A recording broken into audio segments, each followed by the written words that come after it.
दोस्तों, आज हम एक्सप्लेन करने वाले हैं हाल ही में आई मूवी अदर्स को, जो आपको जरूर पसंद आएगी, इसलिए वीडियो को भी लाइक कर दीजिए। हम चलिए कहानी शुरू करते हैं। तो मूवी की शुरुआत में हम एक आदमी को देखते हैं जो रिक्शे से कहीं जा रहा था। फिर वह यहाँ सड़क के बीचों बीच एक बड़ा सा पत्थर रख देता है और उसका प्लान था कि जैसे ही कोई गाड़ी इस पत्थर से टकराएगी तो एक्सीडेंट होगा और वह आदमी उस गाड़ी को लूट लेगा। तभी वहाँ एक वैन उस पत्थर से टकराकर पलट जाती है और एक धमाका होता है। फिर हमें अगले दिन का सीन दिखाते हैं जहाँ इंस्पेक्टर बीना जांच के लिए आ गई थी। तभी वहाँ एसीपी माधव भी आता है और यह लोग यहाँ की जांच करने लगते हैं। तब इन्हें पता चलता है कि वैन में 4 लोग थे, 3 लड़की और एक आदमी, जिसमें से आदमी की लाश तो बाहर पड़ी है लेकिन अंदर बैठी लड़कियां पूरी तरह जल चुकी हैं। यह देखकर माधव इन्हें पोस्टमार्टम के लिए भेज देता है। तभी इन्हें एक रिक्शा पर पत्थर पड़ा हुआ मिलता है और यह सोचते हैं कि रिक्शा यहाँ है तो इसका मालिक कहाँ गया। तभी माधव की नजर वहाँ के रास्ते पर लगे सीसीटीवी पर जाती है और वह तुरंत सीसीटीवी चेक करने पहुँच जाता है। उसमें यह देखते हैं कि रास्ते पर पत्थर तो इसी रिक्शे वाले ने रखा था, जिस पर माधव कहता है कि जिस आदमी की लाश मिली है या तो वह रिक्शे वाला है या फिर ड्राइवर, यानी इनमें से एक इंसान गायब है। फिर ये लोग जब थाने में आते हैं तो वहाँ कांस्टेबल बताता है कि इस वैन का नंबर फेक था, जिससे माधव का शक और गहरा होने लगता है और वह कहता है कि इस वैन का पता करो, ये आई कहाँ से। इसके बाद हम मधु नाम के डॉक्टर को देखते हैं जो आज एमडी के साथ मीटिंग कर रही थी। इनकी बातों से हमें पता चलता है कि हाल ही में एक हॉस्पिटल बंद हुआ है, इसलिए एमडी कहते हैं कि हमें अपने हॉस्पिटल का ध्यान रखना होगा ताकि पेशेंट को दिक्कत ना हो। फिर मधु आकर एक पेशेंट से मिलती है जिन्हें बेबी नहीं हो रहा था, इसीलिए मधु उन्हें आईवीएफ कराने के लिए कहती है, जिसके लिए वह मान जाते हैं। इसके बाद हम माधव को देखते हैं जो अभी उसी वैन की खोज कर रहा था। तभी उसे मधु फोन करके रेस्टोरेंट में बुलाती है। असल में यह दोनों लवर्स हैं और जैसे ही माधव यहाँ आता है तो मधु सगाई के 1 ईयर कंप्लीट होने पर सेलिब्रेट करती है। इससे माधव भी खुश हो जाता है। इसके बाद हम एक आदमी को देखते हैं जो वैन में 3 लड़कों को बैठाता है। तो ये लड़के कहते हैं कि हमें अब से पैसे ज्यादा चाहिए क्योंकि इतने कम पैसों से हमारा कोई फायदा नहीं होता, वरना हम लोग सब छोड़ देंगे। तभी वह आदमी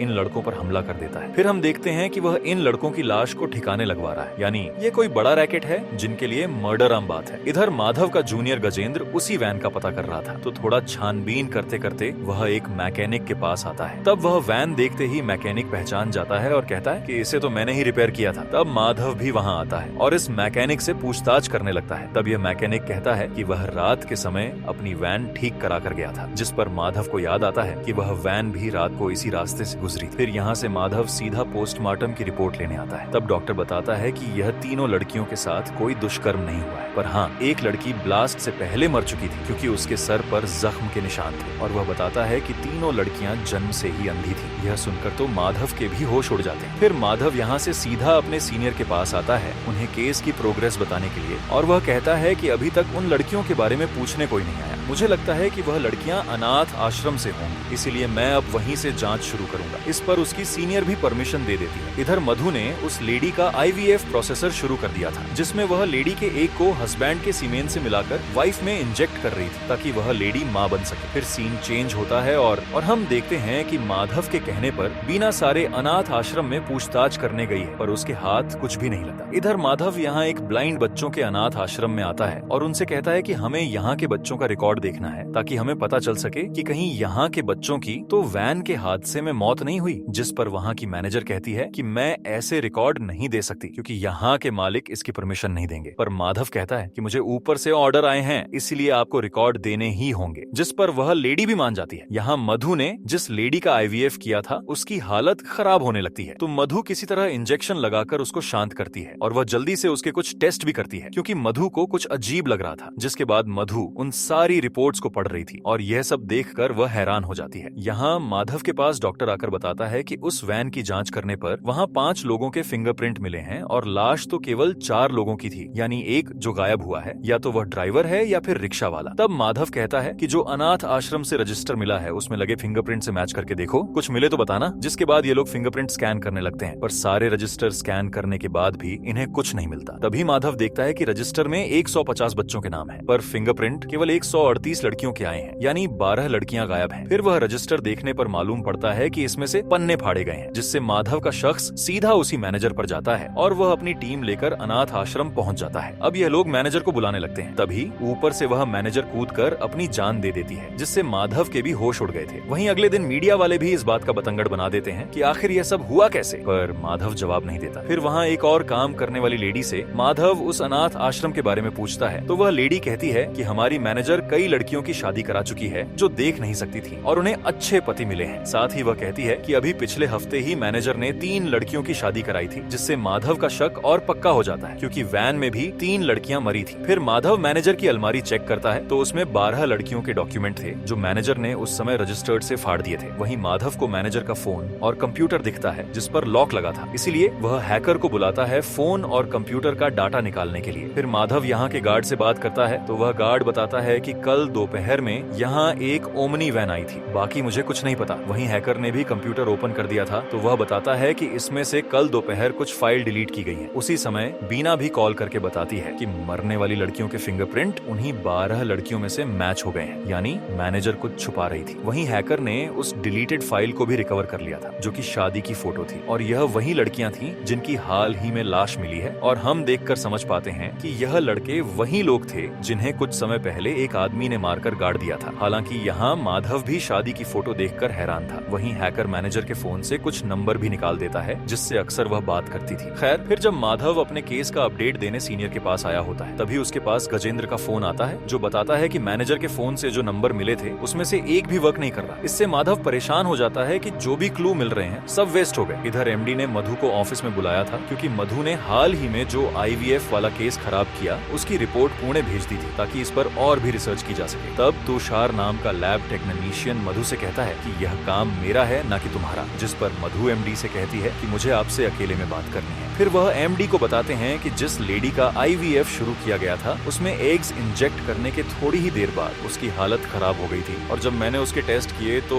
उसके हार्मोन्स काफी ज्यादा बढ़ गए थे, जिसके बाद मैंने उन एग्स का भी टेस्ट किया तो पता चला कि उन एग्स में स्टेरॉइड मिला हुआ था। ये सुनकर तो एमडी भी परेशान हो जाता है कि एग्स में स्टेरॉइड किसने मिलाया होगा। खैर, यहाँ हम तुषार को देखते हैं जो फोन पर कह रहा था कि अपना भांडा फूटने वाला है, यानी यह सब इसी ने करा है। फिर रात को जब तुषार जा रहा होता है तो उसके पास बैन आकर रुकती है और तुषार उसमें बैठ जाता है, यानी अब तुषार भी मरने वाला है। इधर आज माधव से मिलने एक दूसरे अनाथ आश्रम की मैनेजर आती है और वह बताती है कि अभी हाल ही में हमारे यहाँ भी एक आदमी आया था, चार्ल्स। उसने पहले तो हमें 1 लाख का डोनेशन दिया, फिर उसने कहा कि वह हमारे यहाँ की लड़कियों की शादी करा देगा क्योंकि वह दान पुण्य करता रहता है। तब मुझे वह सही आदमी लगा। पर अब यह 3 लड़कियों वाला केस जब से सामने आया है फिर वह लेडी माधव को चार्ल्स की फोटो दिखाती है और कहती है कि इसने कहा था कि यह बाद में भी आएगा। तभी मधु का माधव पर फोन आता है पर वह अपने काम में बिजी होने के कारण फोन नहीं उठाता। असल में मधु माधव को इसी केस के बारे में बताने वाली थी पर माधव तो केस में बिजी था। जिसके बाद सीसीटीवी कैमरा वाला माधव को बुलाता है क्योंकि उसने एक वैन को रेस्टोरेंट के बाहर देखा है और उसका नंबर भी सेम वही है जो वैन ब्लास्ट हुई थी। तब माधव वहां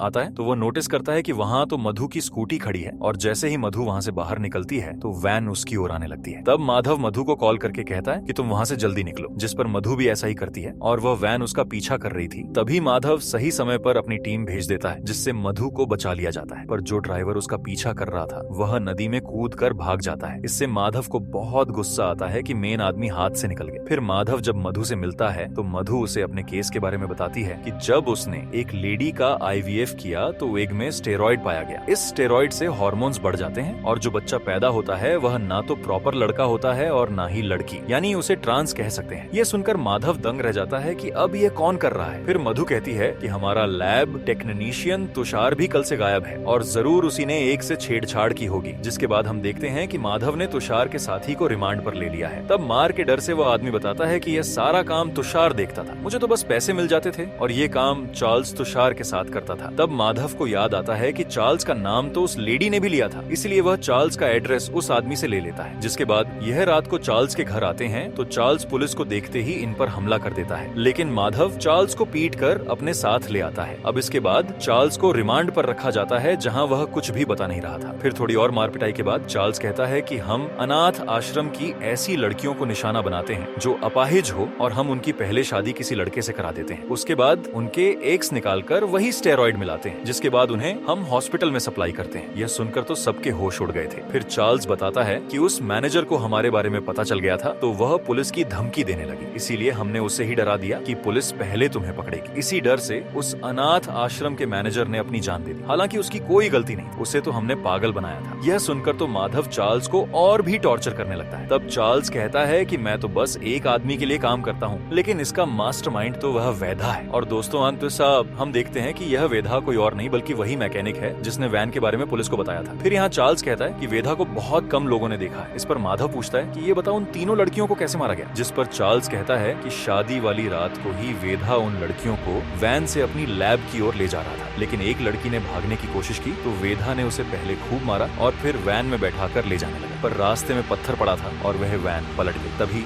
एक आदमी वेधा को लूटने आया तो वेधा ने उसे मार दिया और फिर लड़कियों के बारे में किसी को पता न चले इसलिए उसने वैन में आग लगा दी और वहाँ से भाग गया। इसके बाद हम देखते हैं कि अब वेधा सीधा थाने में आ गया है और वह माधव को आकर अपना केस बताने लगता है कि मेरी बहन की शादी भी एक मैनेजर ने करवाई थी, पर मेरी बहन शादी के बाद से गायब है। यह बताकर वह कहता है कि मेरी बहन को ढूंढ दीजिए। फिर वह अपनी बहन की फोटो भी दिखाता है। तभी माधव के पास गजेंद्र भागते हुए आता है और कहता है कि चार्ल्स ने जब से खाना खाया है उसकी हालत खराब हो गई है। तब यहाँ रिवील होता है कि वेदा ने ही जो खाना माधव ने चार्ल्स के लिए मंगाया था उसे बदल दिया था, जिससे यहाँ तो चार्ल्स की मौत हो जाती है और यह देख वेदा हंस रहा था। फिर वेदा एकदम से माधव को कहता है कि इसे तो मैं जानता था, यही था मेरी बहन की शादी करवाने में सबसे आगे। तब माधव कहता है कि इसके साथ ही वेदा को तुमने देखा है क्या? तो वेदा खुद कहता है कि हाँ मैं उसे जानता हूँ। तो माधव भी स्केच आर्टिस्ट को बुलाकर इस मैकेनिक के अकॉर्डिंग स्केच बनाने को कहता है और यहाँ वेदा किसी और आदमी का स्केच बनवा देता है। तब ये लोग भी उसे ढूंढने निकल जाते हैं। फिर रास्ते में माधव को गजेंद्र बताता है कि चार्ल्स के नंबर पर अभी अभी फोन आया। ये सुनते ही माधव उस नंबर को ट्रेस करवाता है और फिर यह लोग उसी लोकेशन पर पहुंच जाते हैं जहां एक आदमी वह नंबर चला रहा था। माधव उससे पूछने लगता है कि यह फोन आपने किया था ना? तो वह आदमी कहता है कि मुझे अपने बेटे से बात करनी थी, इसीलिए मैंने चार्ल्स को फोन किया था क्योंकि मेरा बेटा फोन यूज नहीं करता और मेरे बेटे का नाम वेदा है। तभी यहाँ माधव की नजर घर में लगे मैकेनिक की बहन की फोटो पर जाती है और उसके होश उड़ जाते हैं। इस पर माधव पूछता है कि यह कौन है? तो वह आदमी कहता है कि यह मेरी बेटी वेदिका है, जिसे अब वेदा कहते हैं। फिर यहाँ से कहानी पास्ट में जाती है। असल में वेदिका पढ़ाई में काफी अच्छी थी और उसे डॉक्टर बनना था, इसलिए वह हर समय पढ़ाई करती थी। पर वेदिका को हमेशा से लड़का बनना था। उसे लड़कों जैसी दाढ़ी चाहिए थी, उसे हमेशा लड़कों जैसे कपड़े भी पहनने थे। इसी चक्कर में एक बार उसके पापा ने उसे मारा भी था। फिर सारी चीजों से तंग आकर उन्होंने डॉक्टर से वेदिका की जांच कराई तो डॉक्टर ने बताया कि वेदिका में मेल हार्मोन्स काफी ज्यादा है, इसीलिए वह लड़कों जैसा बिहेव करती है। जिसके बाद वेदिका के पापा ने भी उसे वैसे ही वेदा के रूप में एक्सेप्ट कर लिया था। फिर जब वेदा कॉलेज में गया तो उसके ट्रांस होने का कॉलेज के बच्चों ने खूब मजाक बनाया, जिससे वेदा चुपचाप सहता रहा। फिर एक दिन जब लड़के वेदा को चिढ़ा रहे थे तो वेदा ने अपना आपा खो दिया और यहाँ लड़ाई करने लगा। तब पुलिस ने वेदा को ही खूब मारा। उसी दिन से वेदा की पढ़ाई बंद हो गई। अब सीन प्रेजेंट में आता है और हम देखते हैं कि वेदा ने